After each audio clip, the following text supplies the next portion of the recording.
तुमच्या स्टिकर्समध्ये काहीतर पार्ट जो जाया नको पाहिजे होता तो गेला असेल तर तुम्हाला एक ट्रिक सांगतो. नमस्कार मित्रांनो, माझं नाव आहे ओम पवार आणि तुम्ही बघत आहात आपले YouTube channel tech for everyone. मागच्या व्हिडिओमध्ये आपण बघितलं होतं की रेडीमेड स्टिकर्स व्हॉट्सअपवर कसे ॲड करायचे. या व्हिडिओमध्ये आपण बघणार आहोत व्हॉट्सअपवर स्टिकर कसे तयार करायचे. हो मित्रांनो, दुसऱ्या कोणत्याही ॲप्लिकेशनचा यूज न करता व्हॉट्सअपवर स्टिकर आपण बनवू शकतो. व्हिडिओ सुरू करण्यापूर्वी जर तुम्ही आपल्या चॅनलवर नवीन असाल तर चॅनलला सबस्क्राईब करायला विसरू नका. तर चला व्हिडिओला सुरुवात करूया. मित्रांनो, आपल्याला व्हॉट्सअप हे ॲप्लिकेशन ओपन करायचं आहे आणि एखाद्या चॅटमध्ये जाऊन डाव्या साईडला दिसणाऱ्या इमोजी या आयकॉनवर तुम्हाला क्लिक करायचं आहे. त्यावर क्लिक केल्यानंतर वरच्या साईडला तुम्हाला काही ऑप्शन दिसतील. इथे स्टिकरचा जो लोगो दिसतो यावर क्लिक करायचा आहे आणि क्रिएट या बटनावर तुम्हाला क्लिक करायचं आहे. त्यानंतर तुम्हाला ज्या फोटोचा स्टिकर बनवायचा आहे तो फोटो इथे लोड करून घ्या.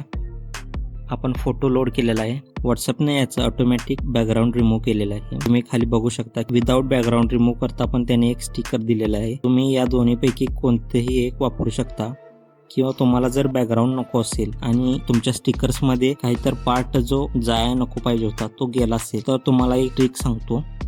तुम्हाला हे बॅकग्राऊंड इरेझर हे ॲप्लिकेशन प्ले स्टोअरवरून डाउनलोड करायचं आहे आणि लोड फोटोवर क्लिक करायचं आहे. आपल्याला ज्या फोटोचं बॅकग्राऊंड रिमूव्ह करायचं आहे तो फोटो इथे सिलेक्ट करायचा आहे. त्याच्यानंतर वरच्या साईडला डन करायचं आहे आणि AI ऑटो हा पहिला ऑप्शन दिसतो यावर क्लिक करायचा आहे.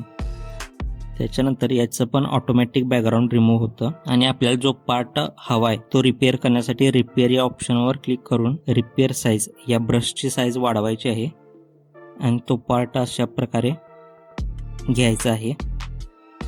त्याच्यानंतर वरच्या साईडला डन ऑप्शनवर क्लिक करायचं आहे आणि सेव्ह या बटनावर क्लिक करायचं आहे. त्यानंतर ही इमेज आपल्या गॅलरीमध्ये सेव्ह झालेली आहे. वरच्या साईडला फिनिश बटनावर क्लिक करायचं आहे. पुन्हा क्रिएट या बटनावर क्लिक करायचं आहे. त्यानंतर आत्ता जी इमेज आपण सेव्ह केलेली ती इमेज पुन्हा लोड करायची आहे. तुम्ही बघू शकता या इमेजचे किती मस्त स्टिकर झालेले आहे. तर वरच्या साईडला आपण टेक्स्ट या बटनावर क्लिक करून इथे टेक्स्ट ॲड करून घ्यायचे आहे. उजव्या साईडला इथून तुम्ही टेक्स्टची साईज कमी जास्त करू शकता आणि टेक्स्टच्या मागचे बॅकग्राऊंड तुम्हाला नको असेल तर वरच्या ए ऑप्शनवर क्लिक करा. बॅकग्राऊंड रिमूव्ह झालेलं आहे. जर टेक्स्टचा कलर तुम्हाला चेंज करायचा असेल तर इथं कलर पॅलेट दिसतं यावर क्लिक करा आणि इथून तुम्ही कलर चेंज करू शकता. त्यानंतर ए वर क्लिक करा. इथून तुम्ही टेक्स्टचा फॉन्ट चेंज करू शकता आणि डन वर क्लिक करा. त्यानंतर हे टेक्स्ट सेट करा तुम्हाला हवं असे.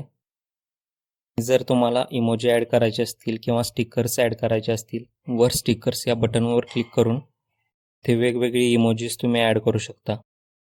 जसं की हे स्टिकर आपण ॲड करूया. यानंतर सेंड या ऑप्शनवर क्लिक करा.